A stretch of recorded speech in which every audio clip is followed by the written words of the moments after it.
Dream এ গপজব YouTube চ্যানেলের পক্ষ থেকে সকলকে স্বাগত জানাই। আমি আজ আসন্ন BcS পরীক্ষার যেখান থেকে 10টি মার্ক থাকে সেটি আপনার নৈতিকতা, মূল্যবোধ এবং সুশাসন থেকে মাস্ট বি 10টি নাম্বার থাকে। আমি এখানকার এই টপিক্সটা নিয়ে কথা বলবো। নৈতিকতা, মূল্যবোধ এবং সুশাসন থেকে এখান থেকে আপনি খুব সহজেই 10টি মার্কের ভিতরে আপনি 7-8টি মার্ক তুলতে পারবেন। সেই জন্যই আমার এই প্রচেষ্টা। তো চলেন শুরু করা যাক। আইন কোন ভাষার শব্দ? আইন ফার্সি ভাষার শব্দ। এটি গ নাম্বারটি সঠিক। সর্বপ্রথম কার লেখনীতে সুশাসন প্রত্যয়টি পরিলক্ষিত হয়? সুশাসন প্রত্যয়টি পরিলক্ষিত হয় প্লেটো এর লেখনীতে। নৈতিক আত্মস্বার্থবাদের আধুনিক প্রবক্তা কে? এটি হবস নৈতিক আত্মস্বার্থবাদের আধুনিক বক্তা। বিশ্ব ব্যাংক সুশাসনের কয়টি স্তম্ভের কথা উল্লেখ করেছে? বিশ্ব ব্যাংক সুশাসনের 4টি স্তম্ভের কথা উল্লেখ করেছে। যদি শুধু নামে মাত্র গণতান্ত্রিক ব্যবস্থা কার্যকর থাকে তবে কোনটি ঘটবে? এটি স্বেচ্ছাচারিতার জন্ম হবে। স্বেচ্ছাচারিতার জন্ম হবে। এটি খ নাম্বারটি সঠিক। আইন ও নৈতিকতার মধ্যে প্রথম কে পার্থক্য করে? এটি ম্যাকিয়াভেলি আইন এবং নৈতিকতার মধ্যে প্রথম পার্থক্য করেন। স্বচ্ছতা ও জবাবদিহিতার মাধ্যমে কি ঘটে থাকে? স্বচ্ছতা ও জবাবদিহিতার মাধ্যমে উপরের সবগুলোই ঘটে থাকে। কাঙ্ক্ষিত উন্নয়ন, নাগরিক ক্ষমতায়ন, আইনের শাসন, উপরের সবগুলোই ঘটে থাকে। একটি জাতির দর্পণ হিসেবে কোনটি বিবেচনা করা হয়? একটি জাতির দর্পণ হিসেবে কোনটিকে বিবেচনা করা হয়? এটি সংবিধানকে একটি জাতির দর্পণ হিসেবে বিবেচনা করা হয়ে থাকে। নৈতিক বিচার কত প্রকার? নৈতিক বিচার কত প্রকার? নৈতিক বিচার 3 প্রকারের। রাজনৈতিক দল সাধারণত কিসের ভিত্তিতে গড়ে ওঠে? রাজনৈতিক দল সাধারণত নীতি এবং কর্মসূচির ভিত্তিতে গড়ে ওঠে। এটি ঘ নাম্বারটি সঠিক। ইউএনডিপি এর মতে সুশাসনের উপাদান কয়টি? সুশাসনের উপাদান 9টি। আইন মেনে চলা কোন ধরনের কর্তব্য?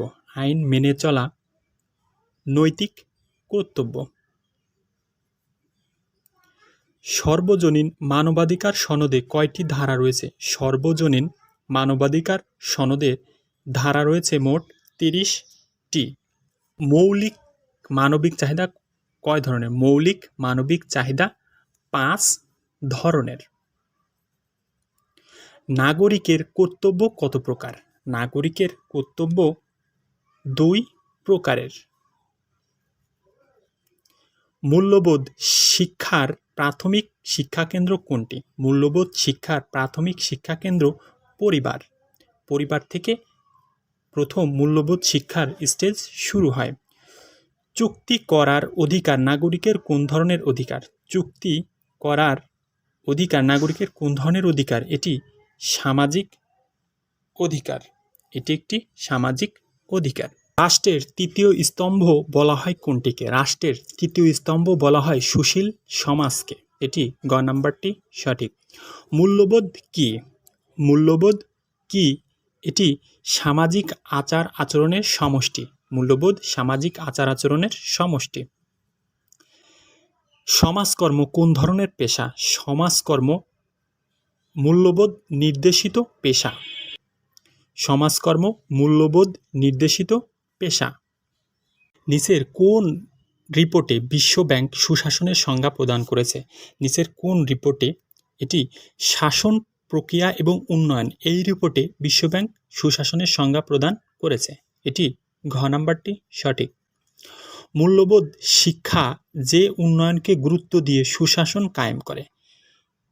এটি মানব সম্পদ উন্নয়নকে গুরুত্ব দিয়ে সুশাসন কায়েম করে থাকে। এটি খ নাম্বারটি সঠিক। ইউএনডিপি সুশাসন নিশ্চিতকরণে কয়টি উপাদান উল্লেখ করেছেন?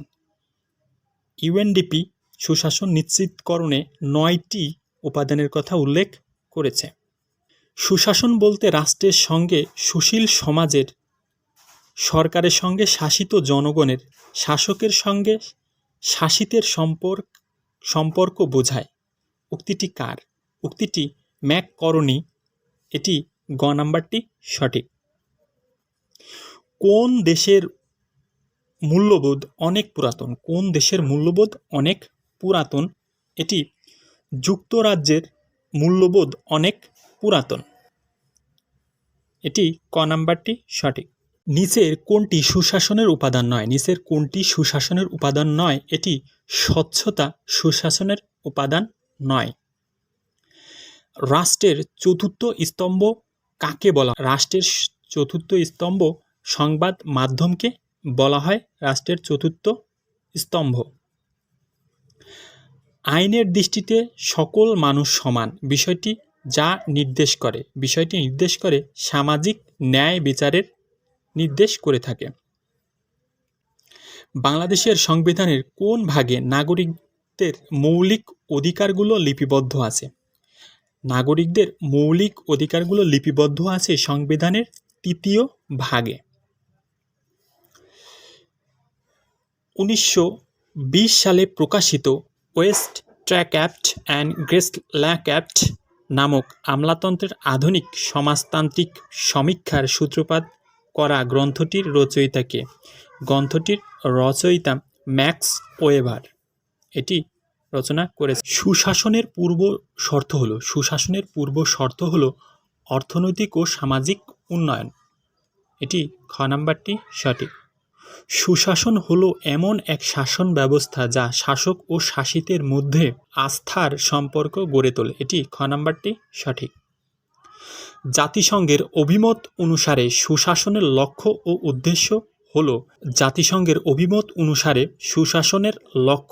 উদ্দেশ্য হলো মৌলিক স্বাধীনতার উন্নয়ন। এটি গ নাম্বারটি সঠিক। নৈতিকতাকে বলা হয় মানব জীবনের নৈতিক আদর্শ। এটি গ নাম্বারটি সঠিক। আইনের চোখে সব নাগরিক সমান বাংলাদেশের সংবিধানে কত নম্বর ধারায় এই নিশ্চয়তা প্রদান করা হয়েছে? এটি ধারা 27 বর্ণনা করা হয়েছে। সুশাসনের কোন রীতি সংগঠনের স্বাধীনতাকে নিশ্চিত করে? সংগঠনের স্বাধীনতাকে নিশ্চিত করে স্বচ্ছতার নীতি। মূল্যবোধ শিক্ষার অন্যতম লক্ষ্য হচ্ছে সামাজিক অবক্ষয় রোধ করা। সরকার ও জনগণের মধ্যে আয়নার মতো কাজ করে কোনটি? সরকার ও জনগণের মধ্যে আয়নার মতো কাজ করে মিডিয়া সরকার এবং জনগণের মধ্যে আয়নার মতো কাজ করে থাকে। বড়দের প্রতি শ্রদ্ধাবোধ এবং ছোটদের প্রতি স্নেহবোধ জন্মায় কোন শিক্ষার প্রভাবে? এটি মূল্যবোধ শিক্ষার প্রভাবে।